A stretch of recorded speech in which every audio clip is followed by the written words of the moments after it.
Eh, Qué bueno poder estar aquí con todas las energías, con todo el corazón en la presencia del Señor. Y estamos en el mes de los imparables.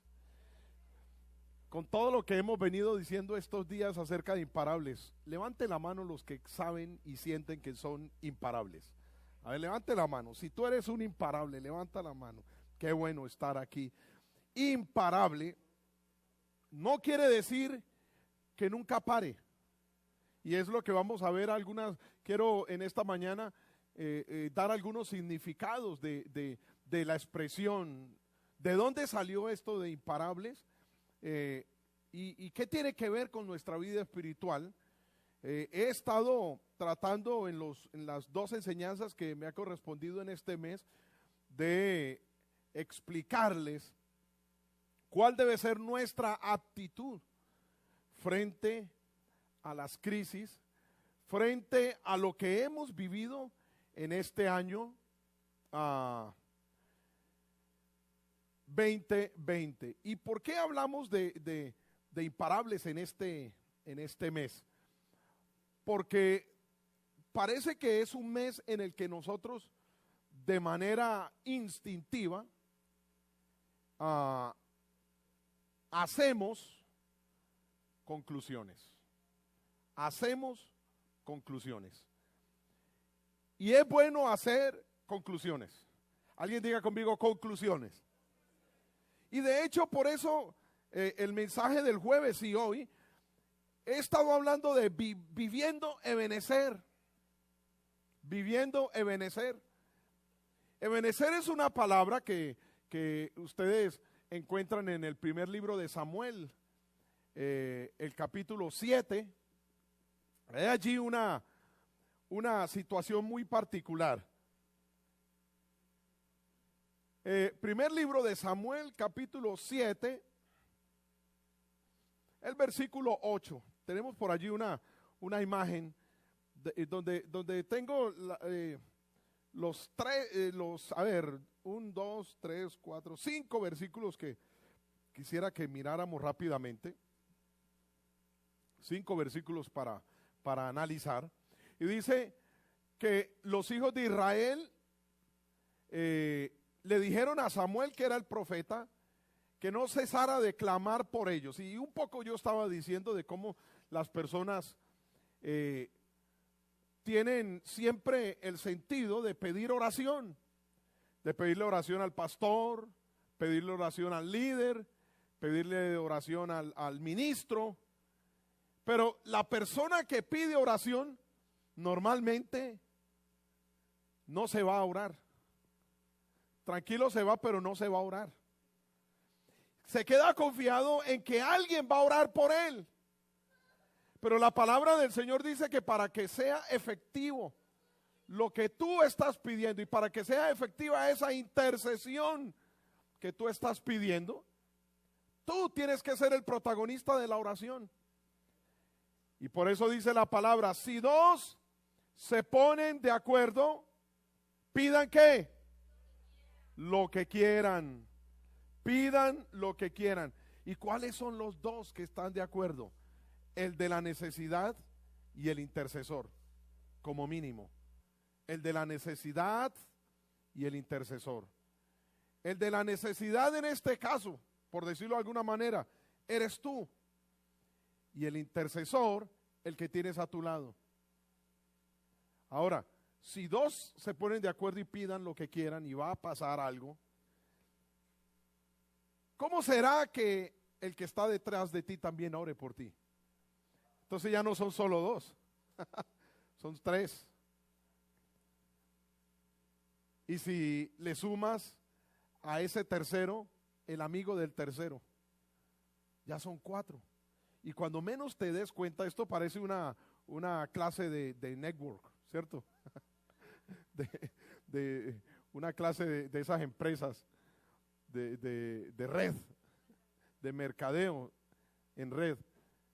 Pero ¿sabías que tú sabías que esas grandes empresas del mercadeo en red fueron inspiradas en las enseñanzas de Cristo?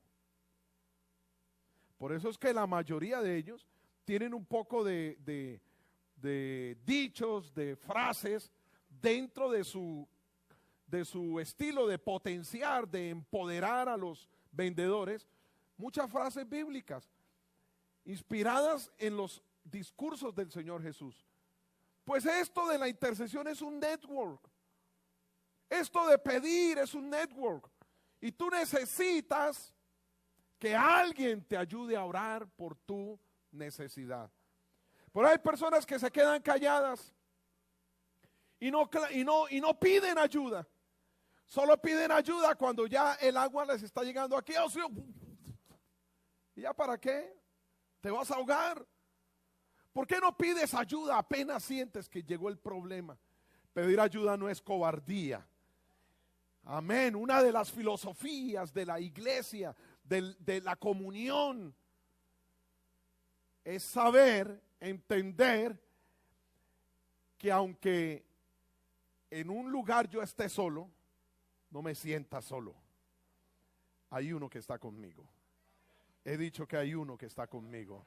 Y además de eso, decía Diana hace unos días ministrando aquí en la alabanza, dijo, Elías pensó que estaba solo y hasta deseó quitarse la vida. Y luego va a la presencia del Señor a victimizarse. Y le dice, Señor, me he quedado solo. Nadie responde por mí. Nadie sufre más que yo. Nadie tiene más problemas que yo. Nadie, todo el mundo con trabajo y yo no tengo trabajo. Todo el mundo con familia y yo no tengo familia. Y el Señor le dijo a Elías, no te hagas la víctima, Elías. Al Señor le molesta que tú vayas haciéndote la víctima. El Señor quiere que cuando tú vengas a la presencia del Señor, a la presencia de Él, vengas con convicción. Alguien diga conmigo convicción. ¿Y cuál es esa convicción? Número uno, que Él es real, que Él es verdadero, que Él está ahí. Y número dos, que quién eres tú. ¿Quién eres tú? Porque no estoy hablando de la oración del arrepentido, del que vino la primera vez a oír la palabra y oyó la palabra y vino al altar. Y bueno, ese tiene razón de decir, Señor, no, yo no sé quién soy, pero tú, que ya llevas aquí mucho tiempo, que ya has oído quién eres tú, que has creído en el nombre de Jesucristo. Eres un hijo de Dios. No vengas a pedir perdón como un borracho empedernido que no ha conocido a Cristo. Ven a pedir perdón, ven a pedir tus peticiones, ven a entregarle a Cristo tus necesidades como lo que eres, un hijo de Dios. Él es el rey. Tú eres un príncipe, porque Él es el rey. Ataca a Satanás diciéndole en esta mañana, yo sé quién soy, porque hay uno que sabe quién soy yo. ¿Sabías que Él sabe tu nombre? Hay gente que me molesta porque a mí a veces se me olvidan los nombres. Es a veces, no es siempre. Pero hay uno aquí que no se le olvida el nombre de ninguno de nosotros. Hasta sabe el número de los cabellos que hay en tu cabeza. Él lo conoce. Bendito el nombre de Jesús.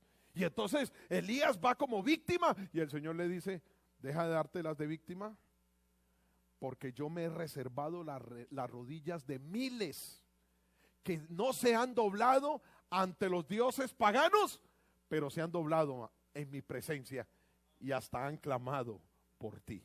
Y cuando tú más solo te sientes, hay un hombre, una mujer de esta casa, doblando rodillas, pidiéndole al Señor que haga un milagro en tu vida. Tú no estás solo. Yo quiero que le digas al que está a tu lado, cuentas conmigo. Pero oye, el que está al lado tuyo, con seguridad que es tu esposo, tu esposa, tu hijo, tu novio, por supuesto que cuentas con él. ¿Qué tal si volteas y le dices al que está detrás de ti, cuentas conmigo? Dile a alguien, cuentas conmigo. Ni sabes quién es el que te dijo que cuentas con él, pero créele, va a orar por ti. De hoy en adelante no se olvidará de tu cara de aquí para arriba. No se olvidará de tus ojos. Ellos le dijeron a Samuel que clamara con ellos. Samuel tomó un cordero.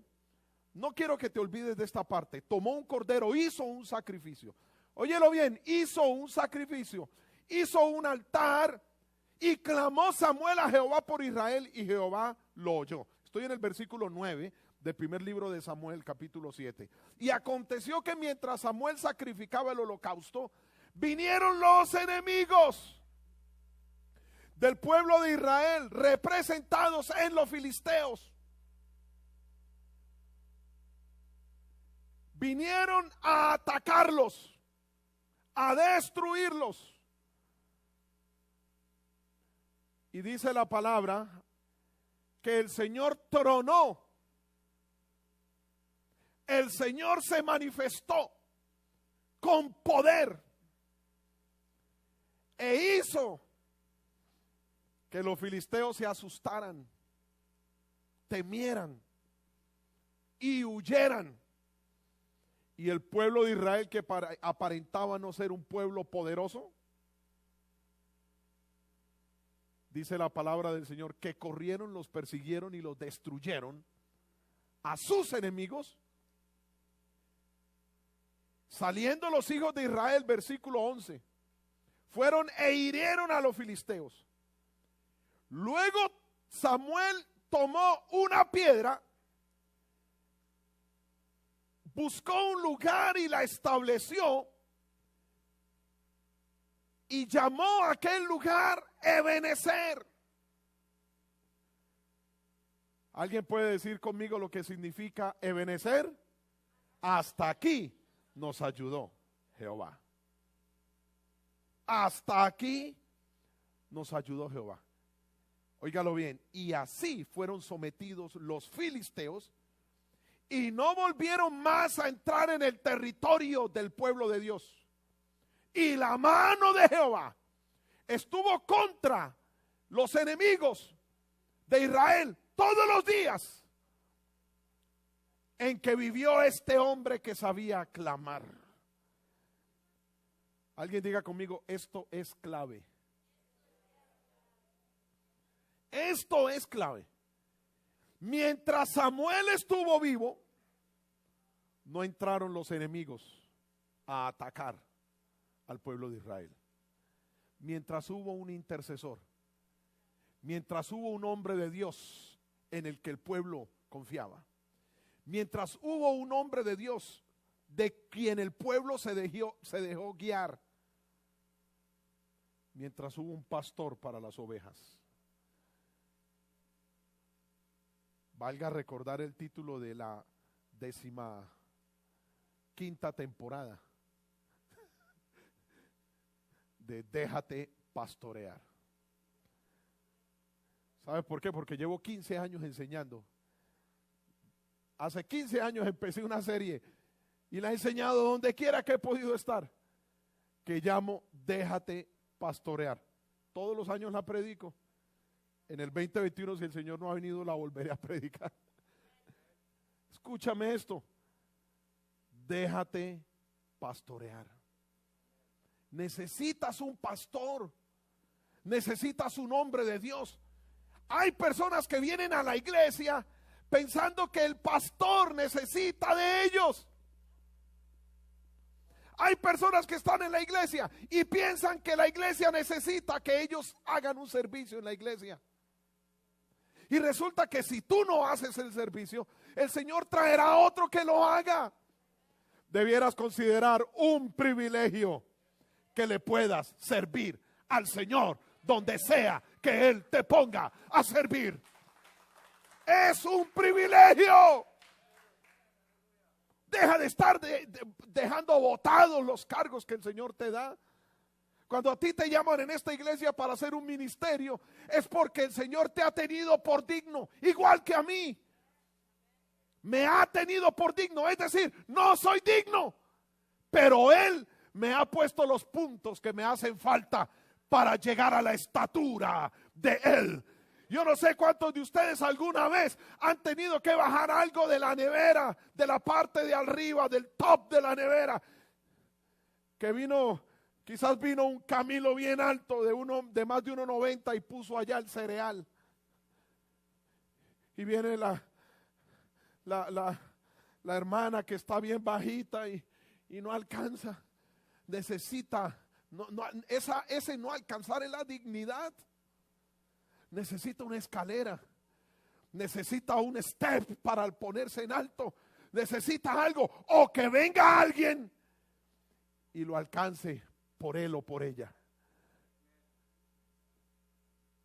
Eso es una bendición. ¿Sabe lo que hace el Señor con lazos de amor? Porque tú quieres servirle a Él. Porque yo quiero servirle a Él.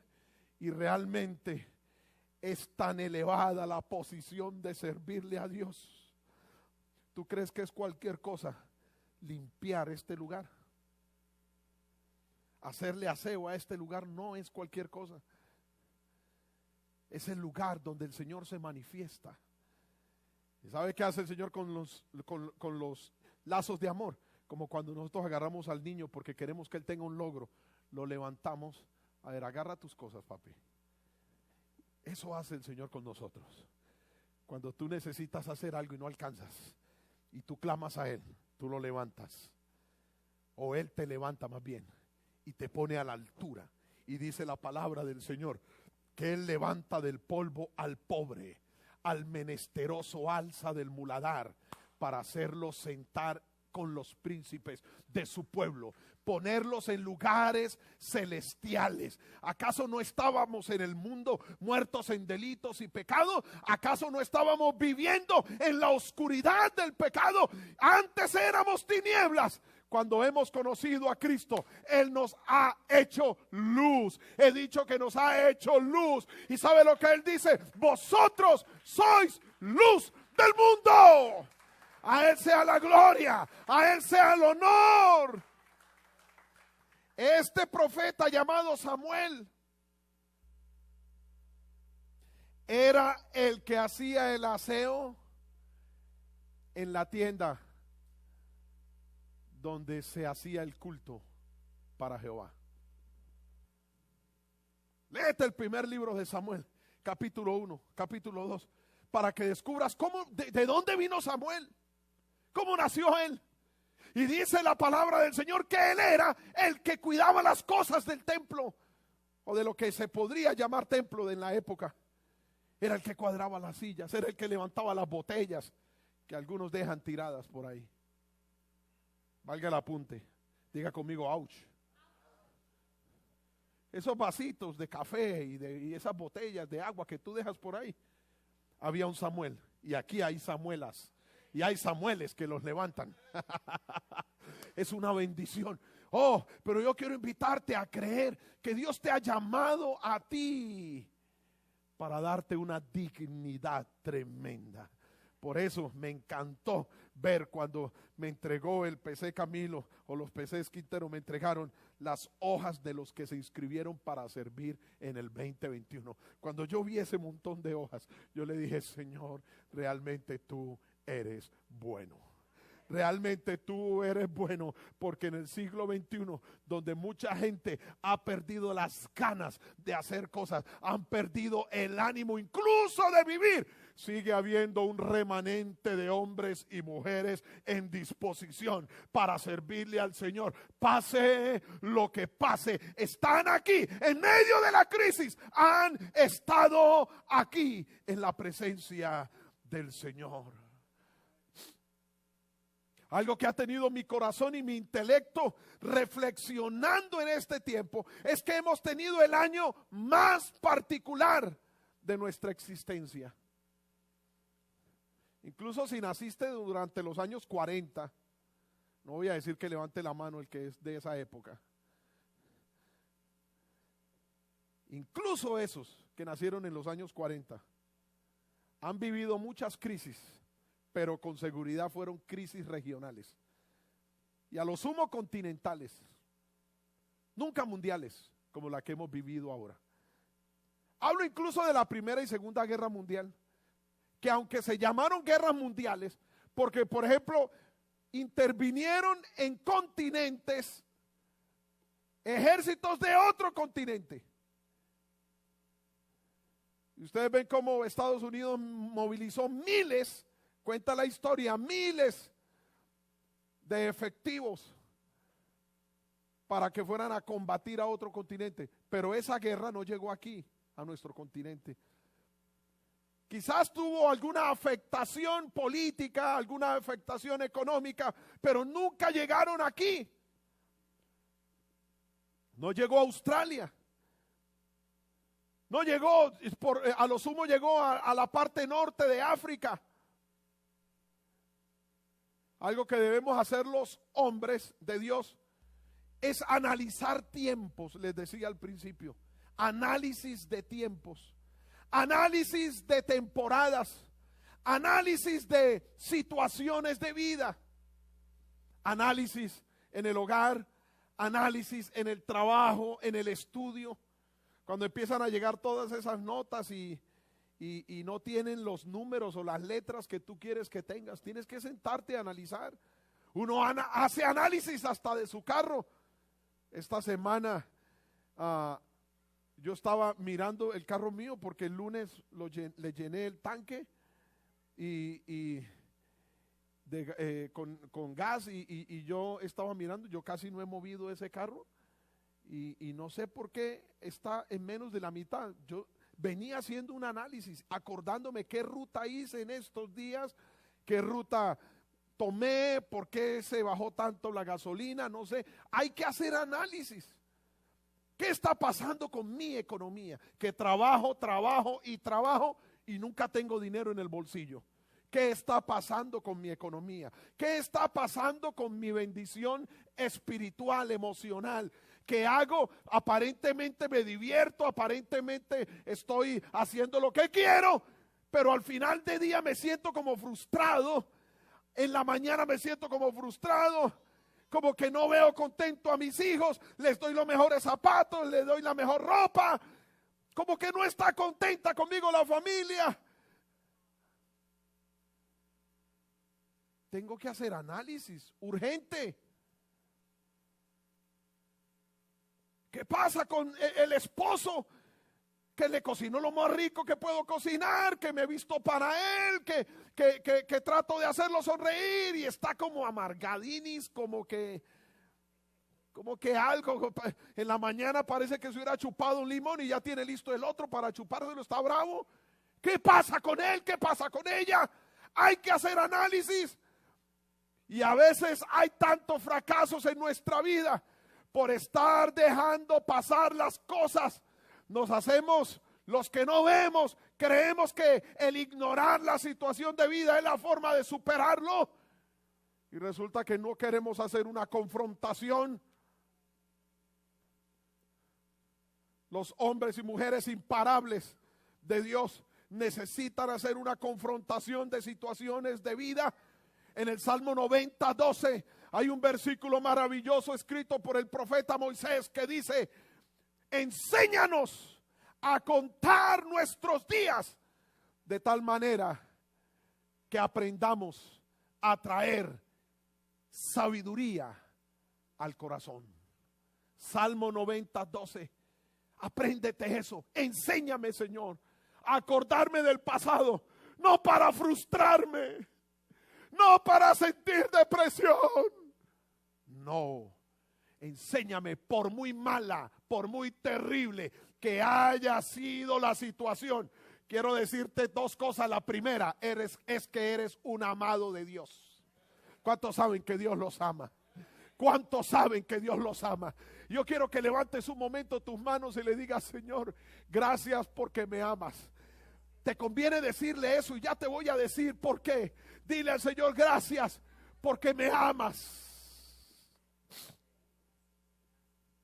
Puede ser que ese hombre o esa mujer del que tú estás o de la que tú estás enamorado o enamorada no te corresponde. ¿Tú crees que ese es el acabose? No, no es el acabose, porque hay uno que te ama. Yo sé que no es lo mismo sentir un abrazo de carne y hueso. Ni vengo a decirte a ti, mujer, que llevas años esperando el hombre ideal, o a ti, hombre, que llevas años esperando la mujer ideal.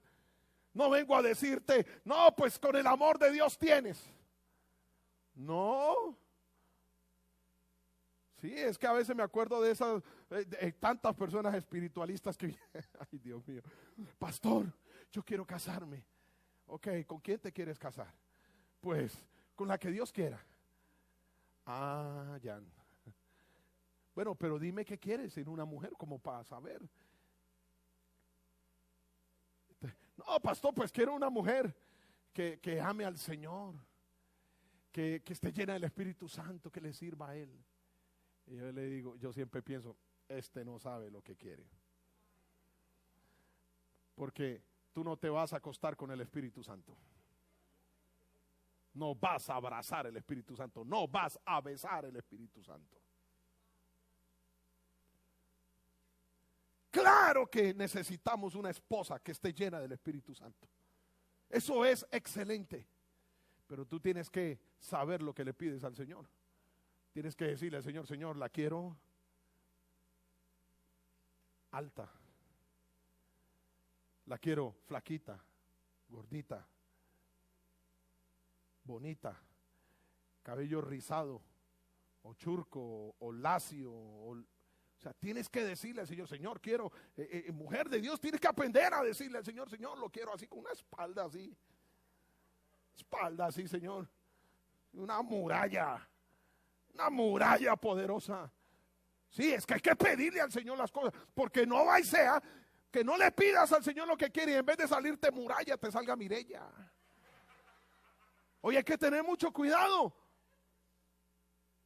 Sí, hoy hay que tener mucho cuidado. Hay que aprender a pedirle al Señor. Hay que ser intencionales a la hora de pedirle al Señor las cosas. Señor, quiero tener un negocio. ¿Qué negocio quieres? Aprende a decirle al Señor, quiero un negocio así, así, así. Quiero vender tanto, quiero hacer dinero para esto. Necesito una casa, la quiero de 4 habitaciones, la quiero con un techo bien alto. Quiero un carro rojo, quiero un carro que yo pueda ponerle el pie y levantar 100 millas por hora. Algo tienes que decirle al Señor. Sé intencional, pero deja de estarle trayendo al Señor adivinanzas. Lo que tú quieras voy a estudiar, lo que tú digas, Señor. No, no es así. La Biblia dice, deleítate a sí mismo en Jehová y Él te va a conceder las peticiones de tu corazón, porque yo sé los planes que tengo acerca de vosotros para daros el fin que vosotros esperáis. Es decir, lo que le pusiste al Señor en tu lista de regalos. Yo le escribí a mis hijos en estos días. En mi país decimos pailas. Pailas quiere decir se fregaron. De malas. Hace rato les dije que me dijeran qué quieren de Navidad y ninguno me dijo nada. ¿Sabe con qué me salen? Papi, lo que tú quieras. Ah, ok. Se fueron de Goodwill. Sí, lo que yo quiero es ahorrar. No han sido ambiciosos. No han sido ambiciosos. Quiero que abras tu Biblia, por favor. Alguien dígame amén. Alabado sea Cristo.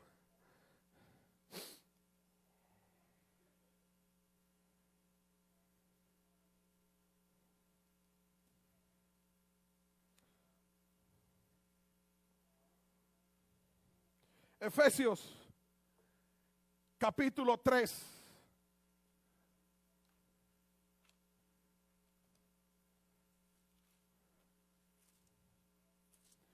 Efesios capítulo 3, versículo 20. ¿Está conmigo? Efesios capítulo 3, versículo 20. Y aquel que es poderoso, aquel que es poderoso. La versión americana dice unto him that is able, es decir, que es capaz. Dios es capaz. Vengo en el nombre de Jesús a decirte que Dios es capaz con la situación de vida que estás pasando. Él es capaz. Y aquel que es poderoso para hacer todas las cosas mucho más abundante de qué? De lo que pedimos o entendemos. Mucho más de lo que pides. O sea que tú pides 5, Él te va a dar 7. Tú pides 2, Él te dará 3. Tú pides una cosa, Él hace rato tiene planeado darte mucho más de lo que pides.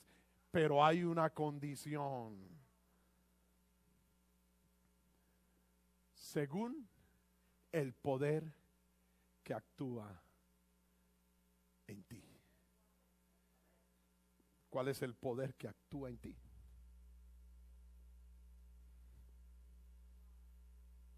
Quiero dejarte eso en tu mente. ¿Cuál es el poder que actúa en ti?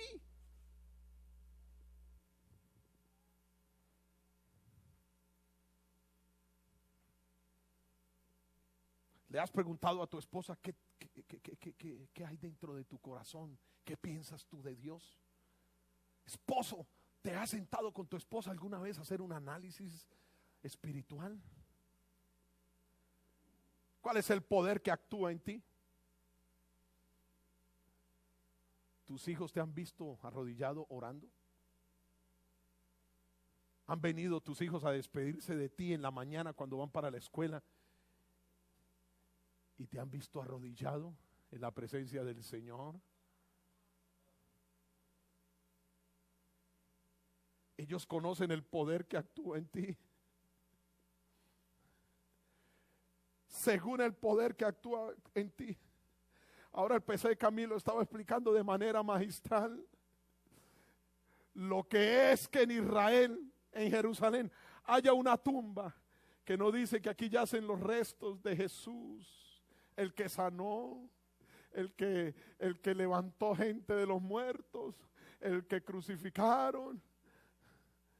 No, ahí dice esa tumba, no está aquí, ha resucitado. Y entonces, ¿cuál es el poder que actúa en ti? Espero que en ti y en mí esté actuando en esta mañana el poder que levantó a Cristo de los muertos. Eso quiere decir que si es el poder de Él el que está actuando en tu vida, tus hijos se van a levantar. Tu familia se va a levantar. La enfermedad que hay en tu cuerpo va a ser sanada. Tus sueños desquebrajados. Tu visión del año 2020 en la que tú dices esto no me ha traído sino dolor y desgracia. Pues eso se va a acabar. Alguien diga conmigo hoy. Alguien va a salir de aquí con una visión diferente. Ebenecer. Hasta aquí nos ayudó Jehová. Alabado sea el nombre de Cristo Jesús.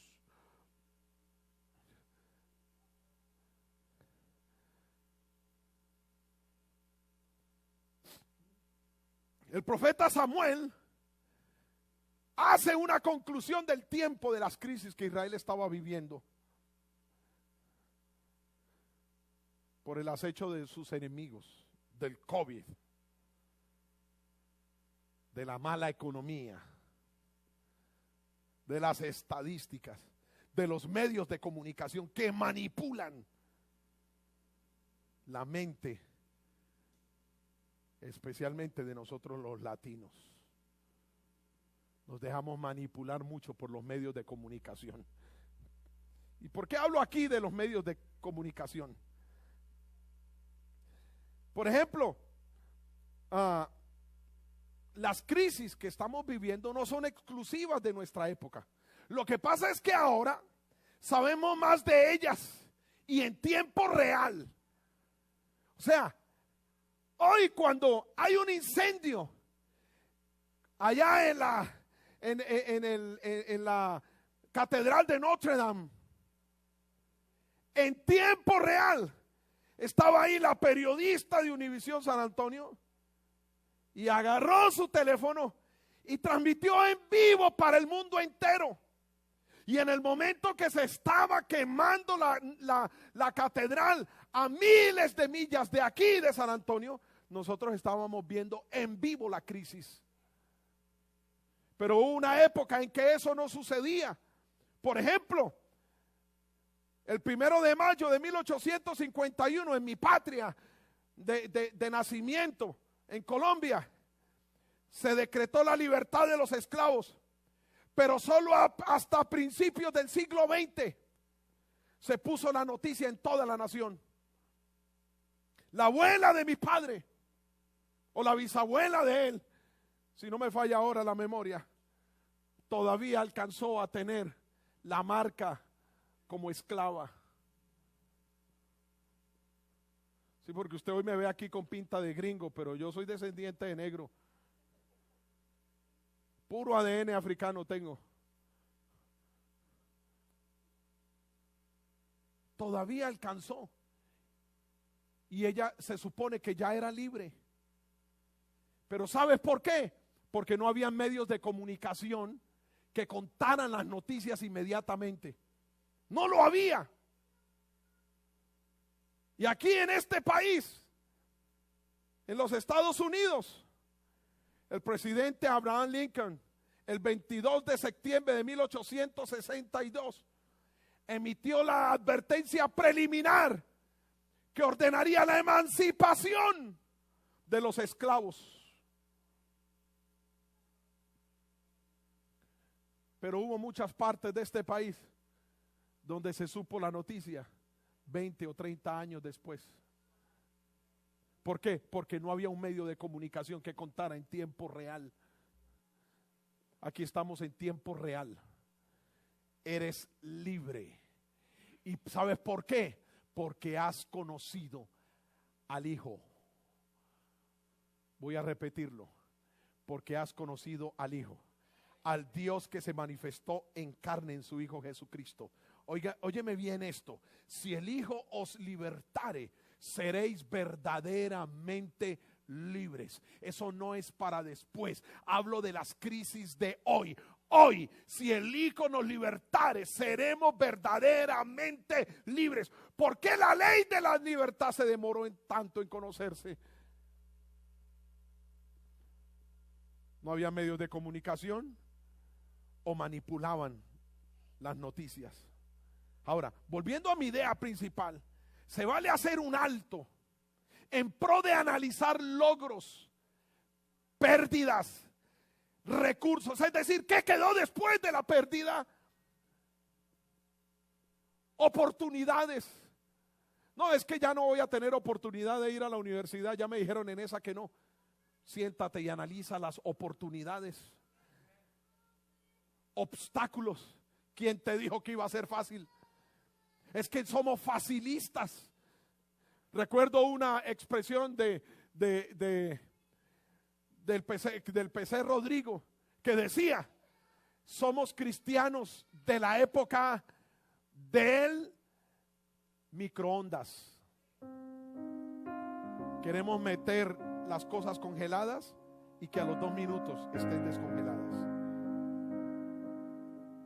Nos gusta así, todo así, ya. No nos gustan los procesos, no nos gustan las espinas. Pues si no estás dispuesto a lidiar con las espinas, no esperes rosas. No esperes rosas. Esta vida sí es color de rosa. Vengo a decirte que sí es color de rosa. Esta vida es color de rosa. El matrimonio es color de rosa. Te lo digo yo. Es color de rosa. Pregúntale a mi esposa si para ella la vida es color de rosa. Te va a decir que sí. Estoy hablando por ella. Pero hemos aprendido a lidiar con las espinas. Porque qué hermosas son las rosas. Ah, qué hermosas son las rosas. Porque las crisis no van a llegar, ahí están las espinas. Cada rosa tiene una espina. y que si tú no la sabes manejar, te va a sacar sangre, te va a producir dolor. Analiza obstáculos, analiza inconvenientes, analiza situaciones, analiza lo positivo, analiza lo negativo.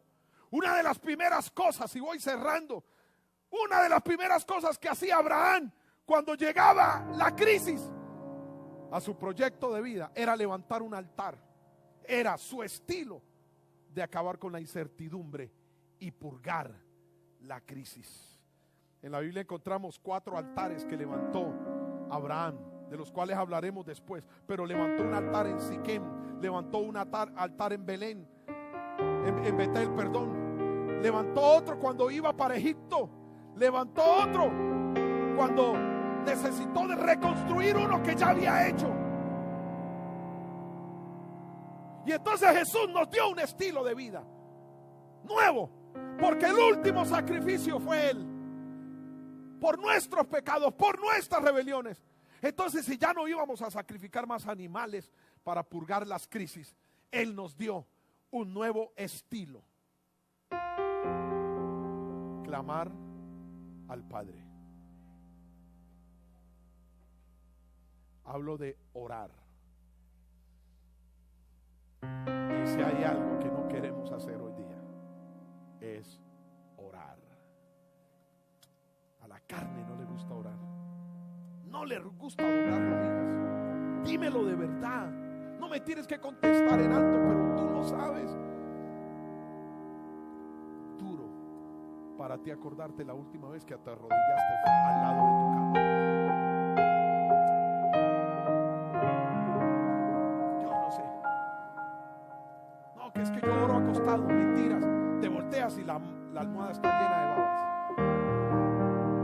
Nadie ora así. Una de las claves para aprender a orar es no orar en una posición cómoda. No, es que yo cuadro aquí bien mi almohada, mi colchón. Vas a dormir, no a orar.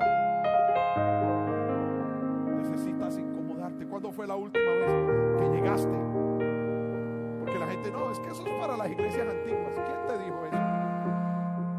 No es que nosotros seguimos teniendo el Dios antiguo. El de allá, de antaño, todavía sigue siendo el mismo Dios. ¿Cuándo fue la última vez que llegaste y te arrodillaste aquí frente al altar? Aquí en esta orillita, a orar un rato. O ahí en tu silla. No llegamos, nos aplastamos en la silla y ahí estamos. Pagamos renta. Esta es mi silla y ya la calenté, de aquí no me paro hasta que termine el culto.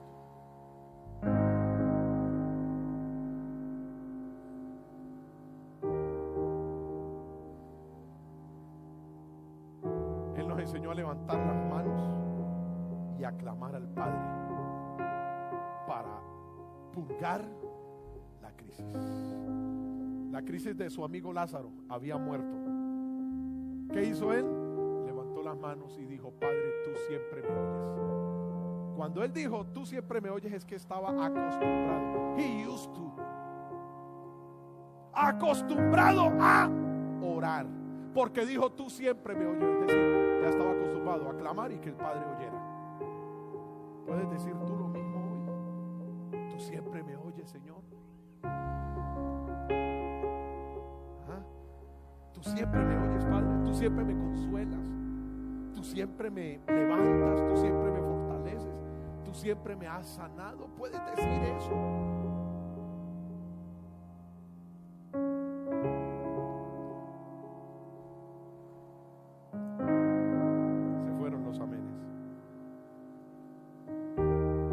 Esta es la parte que yo llamo la crisis durante la predicación. Pero me encanta este silencio, porque eso habla de reflexión. Reflexión. Ahora, quiero levantarte un poco el ánimo. Sí, voy a hablarte de 3 palabras. Tengo 2 minutos. Crisis. Hay gente que dice: crisis significa oportunidad. Mentiras. Que los imparables vemos oportunidad en la crisis es cosa diferente. Pero crisis no significa eso. La crisis viene del verbo, la etimología de la palabra crisis es del griego crisis y el verbo krinein, que se traduce separar o decidir. Separar para decidir. Separar para decidir. Eso quiere decir crisis. Entonces es analizar una situación en particular para reflexionar sobre ella y así tomar una decisión. Por eso es que es oportunidad, porque en la crisis es donde tú y yo tenemos que tomar decisiones. Es decir, la crisis tiene que ser para nosotros un punto crucial, un punto decisivo. Ahora, parar es una palabra del latín parare, y cuyo significado, óyelo bien, paradójicamente no quiere decir detener, sino preparar. Los imparables no es que no paremos, paramos para preparar lo que viene. Óyelo bien, no nos paramos para quedarnos estancados ahí. No, de aquí no me muevo. No, para un momentico, porque a veces estamos peleando contra el viento y estamos arrollando y no nos damos cuenta que estamos destruyendo más de lo que levantamos. Hay que hacer un stop, hay que parar un momentico. ¿Para qué? Para preparar la estrategia para el tiempo que estamos viviendo. Alabado sea el nombre de Jesús. Ahora, ¿qué es imparable? Es el que cuando el mundo para, ve la mejor oportunidad para prepararse, para arrancar mejor y más fuerte. Eso me hace un imparable. Eso me hace un imparable. Imparable es la actitud que terminará por acabar con cualquier crisis o dificultad. Imparable es una actitud. Imparable no es una forma, es una actitud. Es como yo voy a asumir la crisis. Va a acabar con la crisis, va a acabar con el peligro, va a acabar con el riesgo, con el trance, con la grieta o con el crack. Va a acabar con el aprieto, con el apuro, con la ruina, con la depresión, con la recesión y cualquier cosa que le parezca. Yo quisiera saber si hay aquí un imparable, el que tiene actitud para ir hacia adelante. Quiero que te pongas en pie. Ahora escúchame bien.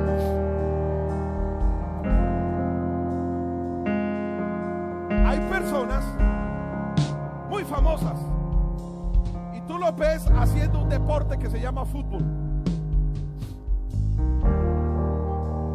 Y todos sabemos que hay unos equipos que todos llamamos los top 10, de los cuales, aunque les duela, el Real Madrid es el mejor.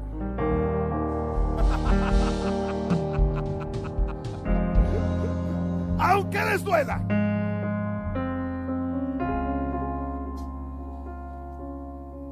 Yo les quiero decir, no sean del Barça. Para entrar al cielo, te vas a tener que vestir de blanco. ¿O acaso no dice la Biblia, en todo tiempo sean blancos tus vestidos? Bueno, eso era una broma. Ahora, ¿qué es lo que yo estoy diciendo? Hay gente que, los jugadores, cualquier jugador del mundo, quiere llegar o a un Barça o a un Inter o a un Manchester o a un Real Madrid, a uno de esos equipos top 10, a un Bayern de Múnich. ¿Recuerdan a Cristian Parano? Que aquí lo bautizamos. ¿Por qué él ya no está en el San Antonio Fútbol Club? Porque ahí demostró que es muy bueno,